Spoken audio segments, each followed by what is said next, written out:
This is ACC Nation, podcast streaming radio and YouTube. That's Will Ogenin. And I'm Jim Quist. And no guest. We're going to talk about football because there's so much going on this weekend. Crazy stuff again. Another crazy weekend in the ACC. But you got to love it. Look, we have been complaining for years, and we, as in everybody, has been complaining for years about ACC football. Well, hey, somebody's delivering. There's, it's not there for everybody, but it's the majority of these teams are not doing too bad, and they're pulling some great wins. It's close in some instances, so it's keeping you on the edge of your seat. And let's hope it keeps that way because there's nothing like a little excitement to go in with, grilling out, drinking your favorite brewskis and all that stuff. Mm-hmm. Yeah, and depending on which team you root for, you probably consume multiple brewskis during games. There were a number of these games. Looking at you people up in Chestnut Hill. Ooh. Yeah. We'll get to that one in just a little bit. Hey, just as a quick reminder for everybody, we're going to be having, we have 2 episodes in this week, and Tristan Freeman of Busting Brackets has done a preseason look at the top 25 and also the ACC men's basketball. Hey, man, that starts on Monday, November 7th. So we can be like some people and count down the days here. So it's not that far off. I mean, it's coming quick. Literally less than 2 months. We're going to take a look at what Tristan thinks we should expect and how the ACC stacks up. I'm really looking forward to that. So yeah, definitely. Tristan's a real smart guy. We had him on last year to help break down the hoop season, and he was great then. I have no doubts he'll be great again this week. He's really jumped into it with both feet this year for a variety of reasons, and really looking forward to that. All right, let's get into ACC football, ACC +1, because we always look at Notre Dame as well, and there's some news with Notre Dame that unfortunately does not make the season look any better than it does right now at 0-2. Not saying you're losing any more games, but I'm just saying it doesn't look good. All right, let's start out with this Louisville against UCF. 2014, Louisville taking that win. I don't think I took Louisville in this game. I think UCF actually had the at least the consensus pick to start the week. I picked UCF. I know that. So, surprise, but maybe not. There is a lot of talent, right? Right. And yeah, the Cardinals definitely have the talent. We've been talking about Malik Cunningham as was one of the top level quarterbacks in this conference for a couple of years now. And, he kind of in that, reminding me of like a Bryce Perkins in 2019, where he's literally doing everything. Almost. If he could play defense, I'd put him on defense too. Well, with the way Louisville defends, might want to consider it. Now you know why. Yeah, I don't have the greatest takeaway of Louisville in this game. Yes, they got the win. I didn't think overall they played very well. I mean, they committed 12 penalties, so a lot of undisciplined issues with that game. I will give the defense credit. I thought they schemed very well in the second half because they were getting gashed on the ground. They did give up 206 yards on the ground, but the way they changed up their schemes to make John Rice Plumlee, UCF's quarterback, throw more worked out very well, because anyone who watched that game know he is not a very good thrower, and he completed less than 50% of his passes through a pick. So, if you're a Louisville fan, you're happy they got in the win column for the first time this season, but still got to be a little bit skeptical of where things stand going forward. Yeah, I don't know that takes any more heat off of Satterfield in this instance. We'll see where they go with this upcoming game. Florida State and Louisville. That's going to be a challenge. We'll talk about that in a couple minutes. Miami rolled to a 30-7 win over Southern Mississippi. Miami, I think is slowly but surely proving themselves to have some substance here. So we have to keep an eye on them. After again, and I hate to beat a dead horse, but you know what? After you hear the U is back for so many years, you get to a point where you're skeptical of any talk like that. But as I said earlier in the season, when we talked to Manny Navarro, I think under Cristobal, this team has what it takes. And now, what it takes to do what exactly, I'm not sure yet. I haven't seen enough games. And as you and I often point out, and a lot of our guests point out, let's get 3 games under our belts and see what we've got, and straighten out the kinks first. Exactly. And when you look at the landscape of the ACC Coastal, I think I've said that Miami is probably the team to beat. And I still think that's the case, but I still have questions that have arose through 2 games with this team. In particular, the pass defense. Mm-hmm. I know the first game against Bethune-Cookman, they got beat quite a bit on some deeper pass plays. They got beat on a couple of big 30-plus yard pass plays in this game. So their pass defense have had some issues so far. So, but obviously that won't be a huge issue going into the next game against Texas A&M, and we saw what happened with them on Saturday. Um, and and they're taking it so well because they want that video of their cheer crowd or whatever it was the night before the game taken down because they're such sore losers, and they got called on their BS. So, but anyways, back to this. Still a nice game for Tyler Van Dyke. Completed almost 2/3 of his passes. Did throw a pick, which is unfortunate, but they ran the ball really well. Surprised to see Parrish for Miami get so much work. Henry Parrish, the junior, he had over 100 yards in this game. But they obviously they got out of the gate slowly. They were actually trailing into deep into the second quarter, but once they got their first touchdown, they kind of rolled the second half, outscored Southern Miss 20-0. Yeah, just working out the kinks, you know. Pretty much. And it's funny, there are some conferences and some teams that I think have to do that more than others. A lot of teams seem to come in prepared from day one and just dominate and play great, but not everybody can do that, and there's a variety of reasons for it. And fans question, well, why can't we be like that? Well, it's because there's like 1,000 reasons, you know, 1,000 reasons. Look at all those reasons, then you can make that judgment call instead of dismissing a team. Duke 31, Northwestern 23. I picked Northwestern in this because I just didn't think Duke had enough in the tank. But this team is really surprising. And I think Mike Elko is doing a wonderful job in first year in something that typically takes as much as 3 to 4 to 5 years to get going. Yeah, good on Mike Elko to get the first couple wins of his career out of the gate. Now 2-0, as you mentioned. I think it's impressive that they went on the road and beat a Big Ten team. Now let's simmer down a little bit. Northwestern is not a very good team, as we've seen so far this year. They actually outgained Duke by 50 yards. I mean, Duke came out hot in this game. I think they were up. I know they scored 14 points in the first quarter, but as the game progressed, Northwestern started getting somewhere.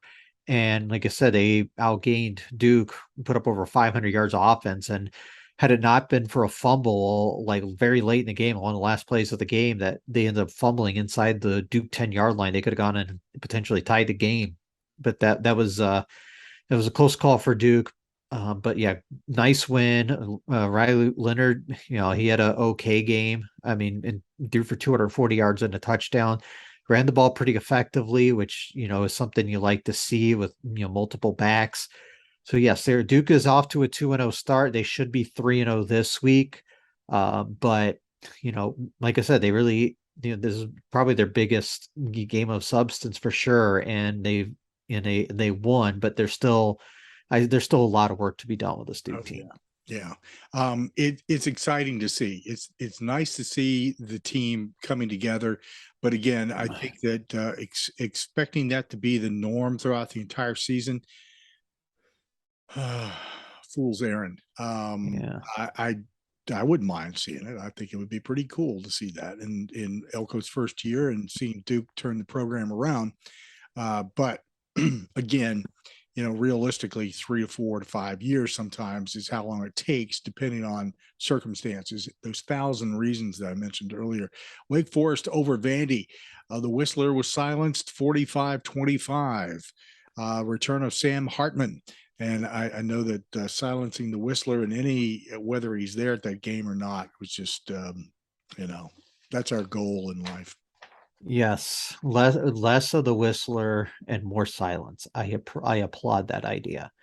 The big takeaway from this game, obviously, as you mentioned, Jim, Sam Hartman coming back, threw for 300 yards, 4 touchdowns. Very happy to see him back and look like there was no rust there. I mean, he looked like his usual self. Impressed with the way they handled Vanderbilt. I know Vanderbilt tried to make it a game early, but Wake Forest pretty much, especially by halftime, pretty much had this in the bag.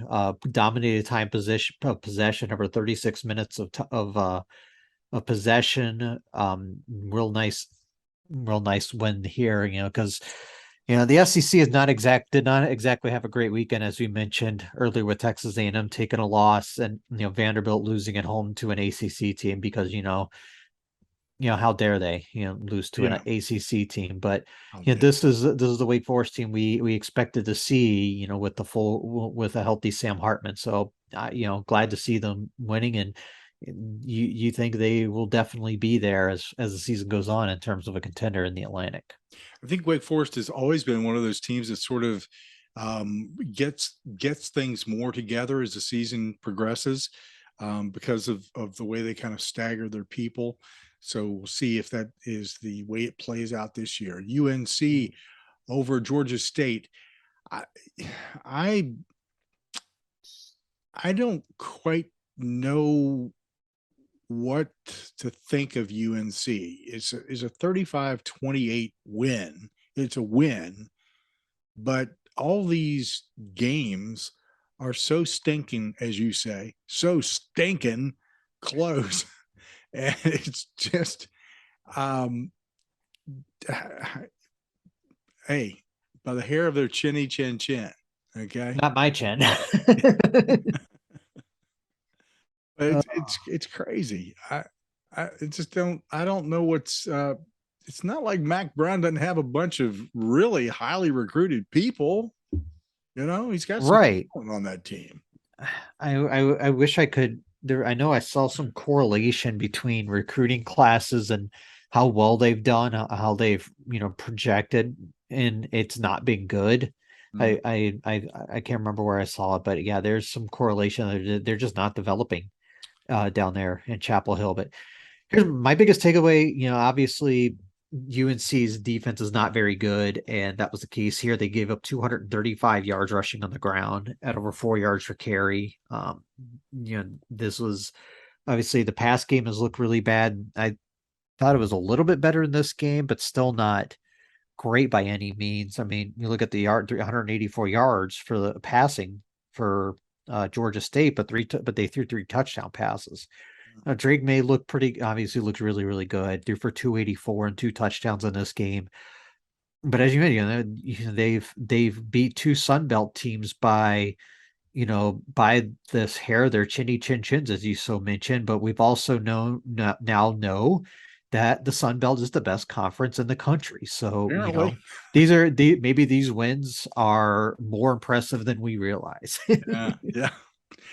We'll have plenty of season in front of us to look back and do some 2020 hindsight on those games. Right. NC State 55, Charleston Southern 3. Not too much of a surprise in any regard here. NC State's finally starting to click a little bit.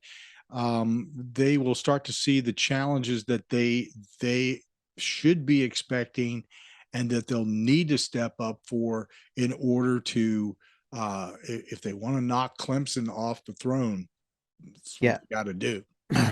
Yeah, not much to take away from this game. I mean, Charleston Southern's not very good. Bottom tier FCS team. the Wolfpack put up 538 yards of offense in this game. Devin Leary threw 4 touchdown passes. Like I say, Charleston got 150 yards of offense in this game. But so yeah, this was one of those games I like to refer to as a stat patter game. A lot of people got to pad their stats. Some people who don't normally get in the games got an opportunity to play, and that's what these games are best for, is getting building your depth, getting out ahead of your opponent, and then getting your backups and third stringers some opportunity to play and get that little seasoning, because they'll need it at some point. Yeah, very good point. Next game went into overtime. I would have said, I think maybe at the time I was a little disappointed with the final way that this whole thing turned out. But looking back at this game, I like the battle. I like. I think this is a game that ought to be annually. They already have that award that is based on a mutual coach, and I just think that every time that they've played, the last couple of times they played, has just been exciting football, and putting an SEC team against an ACC team, you can't ever go wrong, and they're not that far apart geographically, so that it's easier to travel. Tennessee came out on top in overtime, 34-27 over Pitt. Yeah, a lot of second year in a row this game has really delivered in terms of quality football, or at least quality entertainment. Hendon Hooker, former Virginia Tech quarterback, looked really good in this game, threw for 300 yards for the Vols. But the questions right now all revolve around the quarterback situation at Pitt. Keaton Slovis got injured late in the first half on a play that even Pat Narduzzi said in his press conference he regrets doing. Given the situation, I think he suffered a concussion and obviously missed the second half of the game. Nick Patty came in, did not look very good. He was banged up by the end of the game and just really had to gut it out. We didn't see Rodney Hammond in this game at running back for Pitt. So Izzy Abanikanda did the bulk of the carrying, 25 carries, 154 yards, including a 76-yard touchdown. Looked really good in this game. I don't know if what I really say, or my opinion on Pitt has changed much, unless Slovis has to miss time, depending on how how this concussion goes. Hopefully it's not super serious and he'll be able to come back soon, because if they have to go to Nick Patty or anybody else, I really question the ceiling of this team. Yeah, it'll be really tough here on out if that's the case. Clemson playing in-state, no rivalry. I don't think it's an in-state game, and it's a good thing sometimes, because it helps out Furman, and it's a good game for Clemson to kind of clean up some of their shortfalls, which they've had more of here the last 2 years. They need to kind of get it together. 35-12, Clemson over Furman. Now, full disclosure, I didn't even see a second of this game, so I don't know the ins and outs of it, but I would say DJ Uiagalelei, did better in this game. I mean, 231 yards passing, a couple of touchdowns, but he did throw a pick. I still think they're best served using the run game. Will Shipley had 68 yards rushing on 10 carries. Kobe Pace looked good. Phil Maffa, played well as well. I just feel like this is a team that should be more run heavy than they are, and relying less on the pass, because I feel like I don't know. I still don't know if it's an issue with DJ, having the confidence to throw downfield, or the receivers not getting open. I need to see a little more of Clemson, and I will get there, once they start playing teams of consequence. So I know they were outgained by Furman in this game by 8 yards, but also looking into it this play, that Furman also ran 15 more plays than Clemson did. So it's not like they were it was a huge issue. But yeah, I'm not going to take a whole lot of this game. Clemson got the win and move on. And we move on.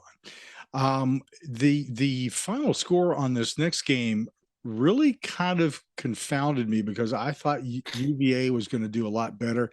And to be frank, uh, Virginia just looked flat across the board. Every aspect of Virginia looked like they were sleepwalking through this game, and Illinois took it to them. It was 24-3, the final score, Illinois over Virginia. Do we really have to, Jim? Yes.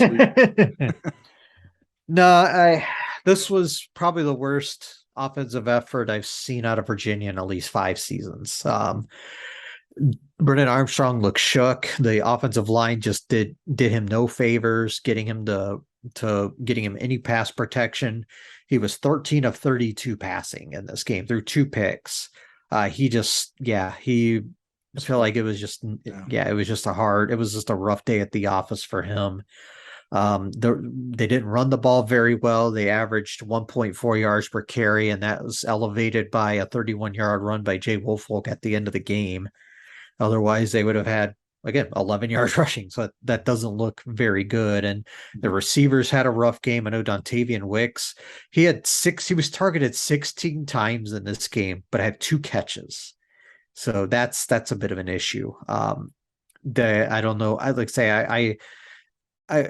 I feel like this Virginia coaching staff, at least on the offensive side, is trying to fit square pegs in round holes, and it's just not working out. I think that's kind of what I got out of this game, and I'm curious to see where that goes going forward. Now, where I will give them credit is I think the defense played pretty well, all things considered. Yes, Chase Brown, ran all over him, 146 yards rushing.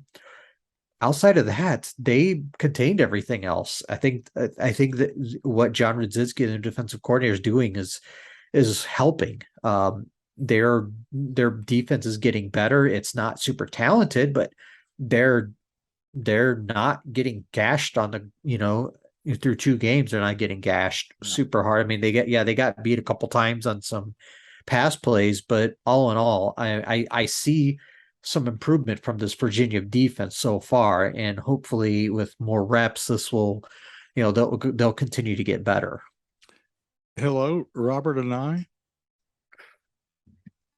There's a reason he is not the offensive coordinator, and there are deeper issues than just the new coaching staff and whatnot. I can never resist. Yeah, I get it. All right. Syracuse over UConn. This not much of a surprise that Syracuse ran up 48 points on UConn, 14. Yeah. And Syracuse does not look bad. They look a lot better, and they're pulling themselves up by their bootstraps and moving forward. I think it's because when you have an AD basically who's laying down the law and saying, look, all of our teams need to start rising here and getting back into the groove. If not, then something's going to change. Well, might want to look at that corpse of a basketball coach on the bench, but so I'm just going to ask everybody to just kind of simmer down about the Syracuse hype for right now. I mean, they've played a Louisville team who's bad defensively, and they played UConn, who is probably the worst. Probably, I wouldn't say, maybe they're the worst FBS team out there. Maybe UMass is in the contention, but yes, Garrett Schrader's looked really good in these first couple of games. No different here. 20 of 23, 287, 3 touchdowns.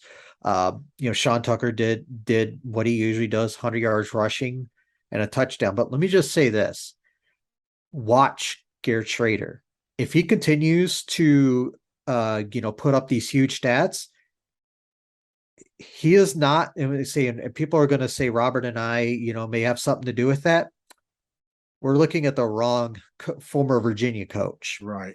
That's correct. That is correct, because Jason Beck, who is, he's responsible for getting Kurt Bankert in the NFL, Bryce Perkins into the NFL, Brennan Armstrong probably into the NFL, and going back to BYU, he had a hand in getting Taysom Hill into the NFL.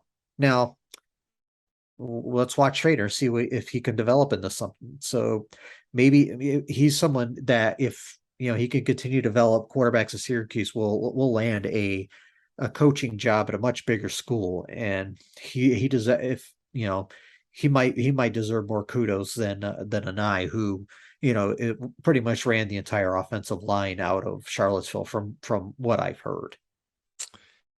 Next up, Georgia Tech over Western Carolina, 35-17. This is a little better performance on the part of the Yellow Jackets. So there is life there. And I think that after you start your season against Clemson and you kind of get pounded a little bit there, people are quick to jump on, the direction of the team in general. I'm not saying Western Carolina is like this fabulous team that is super competitive, but Georgia Tech beating them 35-17 is a good reflection of where Georgia Tech is. They do have the talent, they do have the ability, and they should be winning games like this. Yeah, and say the first quarter was kind of rough. It was tied at 14 at the end of the first quarter, but then Georgia Tech outscored them the rest of the game 21-3. That's kind of what you need if you're Georgia Tech. Just get away and not let an FCS team hang around, because maybe it's possible Scott Frost wouldn't be the only coach fired on Sunday. No, I think Collins would get more time regardless. But Jeff Simpson looked great in this game. 8 of 17 passes, 100 yards, and a pick. It was all about the running game. Yeah. They ran for 243 yards, averaged 7 yards a carry. Dante Smith was over 100 yards, averaged 9 yards per carry, and had 3 touchdowns. They ran for 5 touchdowns as a team. So I'm curious to see if this is what they're going to be doing more of going forward. Trying to run the football. So that'd be something to watch if I'm a Georgia Tech fan, just seeing how well they run the football, because I'm not sure they have the talent in the passing game. Yeah, it's unfortunate that they started out with Clemson. If they could have started out with should have flip-flopped. Yeah, I mean, or somebody else, have a Western Carolina or UConn or somebody, a couple of those games to get some confidence going. Before you go into a big game like Clemson. That was just the roll of the dice was not in favor of the Yellow Jackets this year.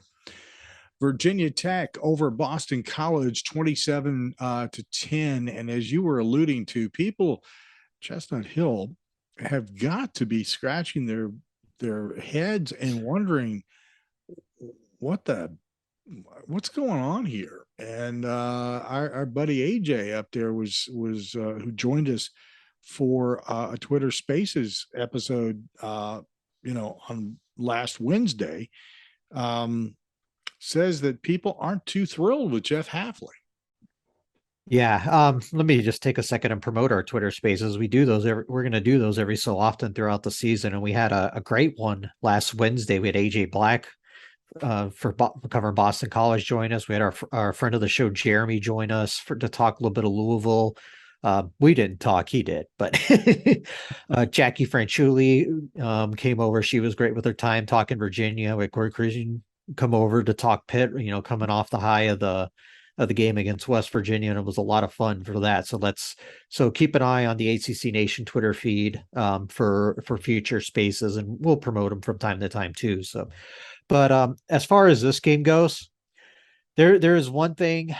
There are two. See, amongst Power 5 teams, the two best rushing defenses are Rutgers and Virginia Tech in terms of yards per carry.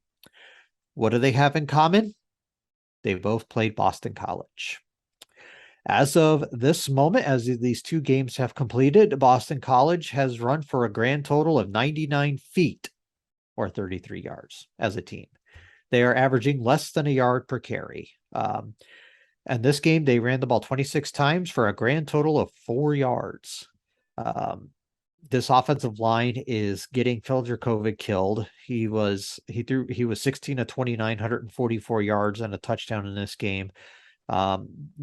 Just not good. Pat Garwo had averaged a yard and a half a carry. Like this this is like if I'm a Boston College fan, I'm hitting the panic button right now because this is a big issue. I've seen, Virginia. I talked about Virginia earlier having, offensive line issues or Brennan Armstrong. They, both Virginia and Boston College have 5 new starters on their offensive lines, but Boston College's situation is a lot worse.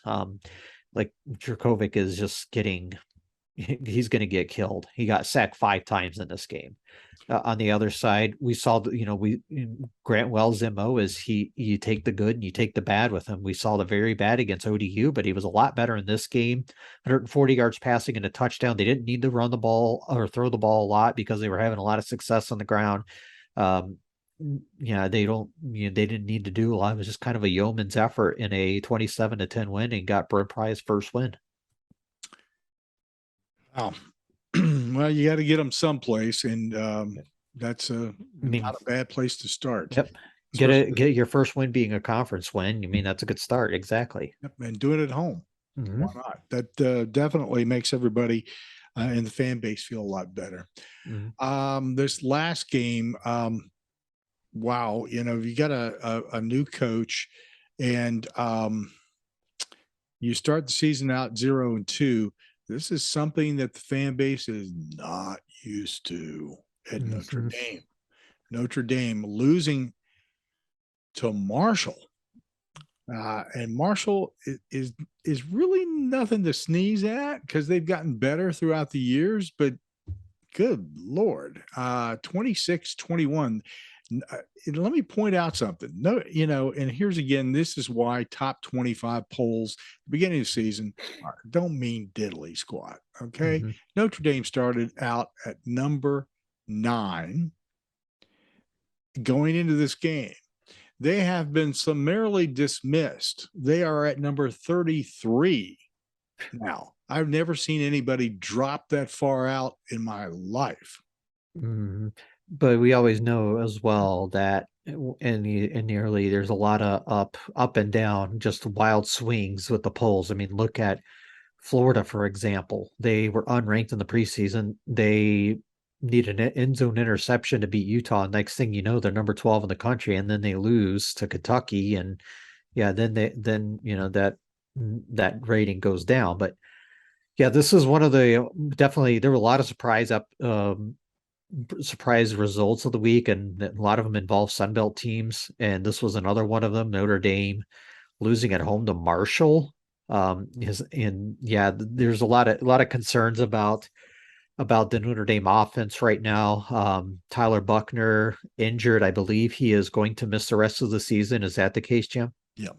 Yeah, he injured himself during this game, and like I say, he's going to be out for the season, which is a crushing blow to the Irish offense. And a lot of people are starting to wonder if the offensive coordinator Tommy Rees is the man for the job. Not a lot of optimism in the offense with, now a backup quarterback, and not a lot of confidence in the running game. I do like, I do like their Lorenzo Styles is a pretty good all-around player. And Michael Mayer obviously is a tight end who will probably get drafted pretty highly and when he's available. But yeah, this is good on Marshall. Charles Huff, their coach, has been someone that's been brought up in coaching searches recently. I thought he had a shot at the Virginia job after Bronco Mendenhall stepped down. He's done an awesome job of getting Marshall, and now they're in the Sun Belt, continuing the trend of, Sun Belt teams beating big teams. So hey, during the week, if you need something to watch, Sun Belt football might be the place to go this year. Yeah, exactly. Hey, the coaches top 25 this week. Clemson is at number 4, NC State at number 12. They're up 1. Miami takes over 13 from NC State. They're up 3 spots. Wake Forest is on the move. They're at 18, up 3 with the return of Sam Hartman. Pitt drops 11 spots down to 25 after their loss to Tennessee. In the receiving votes, Florida State is just 1 notch away from being in the top 25. They're at 26. Also in the receiving votes category, getting more votes this week are both UNC and Syracuse. So we'll see, as the season progresses, if those teams continue to move in the positive direction. Let's talk about the schedule this week real briefly, Will, and it's interesting. Florida State is opening as a 1.5 point favorite over Louisville. That game on Friday. Yeah, I'm excited for that game. That should be a real good game. It's Louisville's home opener, I believe. That should be a nice crowd.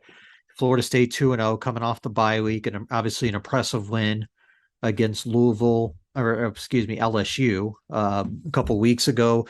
So yeah, that doesn't surprise me. The Florida State opens up as a slight favorite, to be honest with you.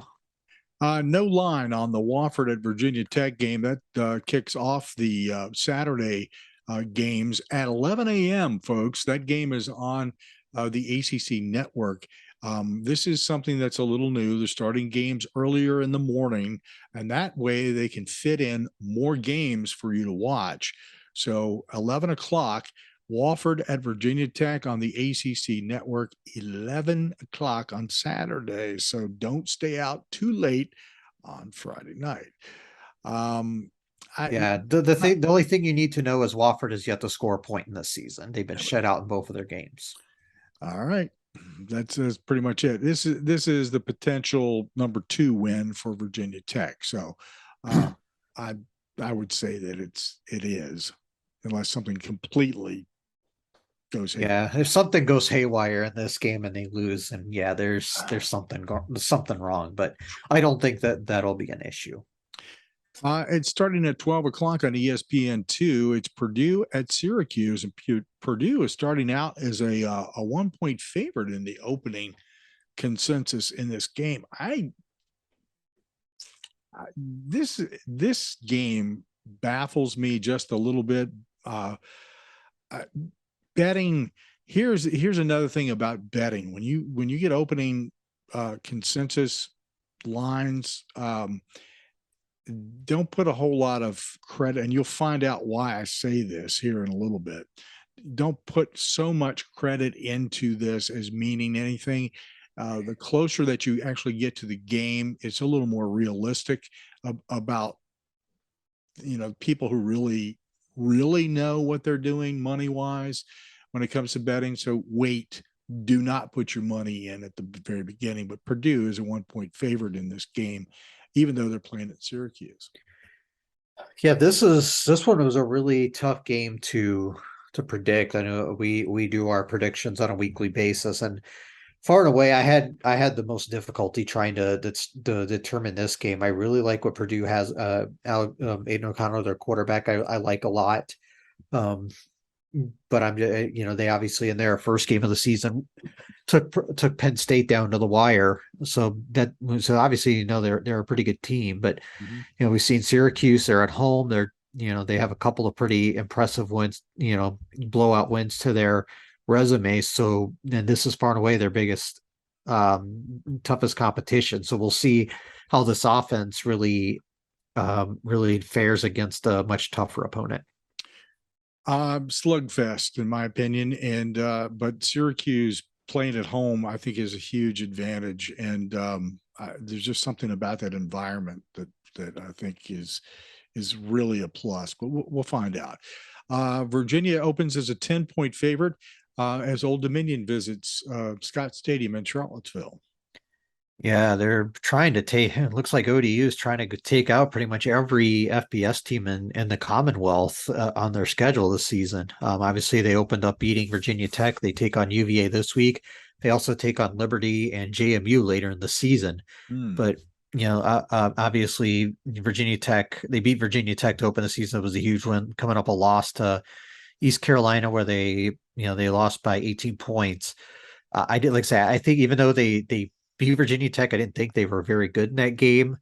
Virginia coming off a pretty embarrassing loss on the road, obviously with a home game, but I'm curious to see what the attendance is like for this game between the tough loss from the week before and you followed around, there's a lot of people complaining about concessions and stuff like that on Twitter. I saw that a lot of complaints about that, and people leaving because it took forever to get water on a hot day. I don't know what the forecast for Charlottesville on Saturday is going to be, but I would not be surprised if this is a poorly attended game, at least on the Virginia side. I expect the ODU faithful to show up for this game. But as far as the game goes, I think Virginia wins. I would be hesitant to bet on this game in any way, shape, or form, where you bet on the point spread or the over under. This is one of those games we just need to see Virginia play and then worry about betting on them or against them later. Later, right? Yeah, this is the third game where you decide on how the rest of the season may look. Ole Miss is at Georgia Tech, and Ole Miss starts as a 7.5-point favorite, which in a way surprises me that it's that low because Ole Miss is ranked 20. Yeah, that's the case. Yeah, that is really, really low, and I would put all my betting money on Ole Miss to cover that because I think they're gonna handle Georgia Tech. I just feel like I just feel like they're just a much, much better team. I don't think there's any other way to put it. Liberty is at number 19, Wake Forest, and Wake Forest starts out as a 16-point favorite in this game. Yeah, a couple, Liberty's off to a 2-0 start too. They have a 2-point win over the Southern Miss team that just played Miami, and then they beat UAB by 7 at home. So they're obviously no Malik Willis. He's in the NFL, probably soon to be playing for the Titans. But yeah, I don't see Wake Forest having a whole lot of issues in the game. They're just way too talented for Liberty, and I think they'll handle them pretty easily. Got no line on the North Carolina A&T at Duke game. That should be another win for Duke. I don't. Yep, should move them on to 3-0. Yeah, again, North Carolina A&T, just a little cross state game. Yeah, say North Carolina A&T is 0-2. They lost by 15 to NC Central, and then got blown out by North Dakota State 43-3. So yeah, this should be an easy win for the Blue Devils. Yeah, pumping some money into the school. That's a good thing. Yep. Texas Tech takes on number 12, NC State. Some of these numbers I mentioned earlier are probably the prior poll, which I should have updated these, so I'm not going to use the rankings. Yeah. Texas Tech at NC State. NC State is an 8.5-point favorite in this game. I think I understand why it's 8.5. Texas Tech is certainly a team probably not to be taken lightly in some instances. Yeah, this is the number one team in the country in passing, and even with all the coaches they've had, going back to Mike Leach, they've just been a pass heavy team, and that's no different again this year. They're averaging over 411 yards passing per game in their 2 games, so that you can't certainly take them lightly if they can. They've had an impressive win against Houston on Saturday, beat them 33-30, and obviously the Cougars are a really good team too, and so yeah, definitely wouldn't take the Red Raiders slightly and everything. I'm just curious to see how NC State reacts, because this is a good veteran team, obviously off to a 2-0 start. Obviously we went back and saw what they did in week 1, barely beating ECU, handling Charleston Southern like they did on Saturday. I feel like this is a very, very important game that will, like you say, we're in game 3. This will, really set the tone for the rest of the season. Next game up, no line on this one. Maine at Boston College. Not much reason to bet on that one. Correct. Yeah. No, I mean, the only thing you're looking for as a Boston College fan is anything resembling offense. Yeah. We'll see how that all plays out. Pitt takes on Western Michigan. Pitt is a 10-point favorite in the consensus. And by the way, we get our consensus information from VegasInsider.com. Basically, it takes all the big betting outfits and they bring all that information together.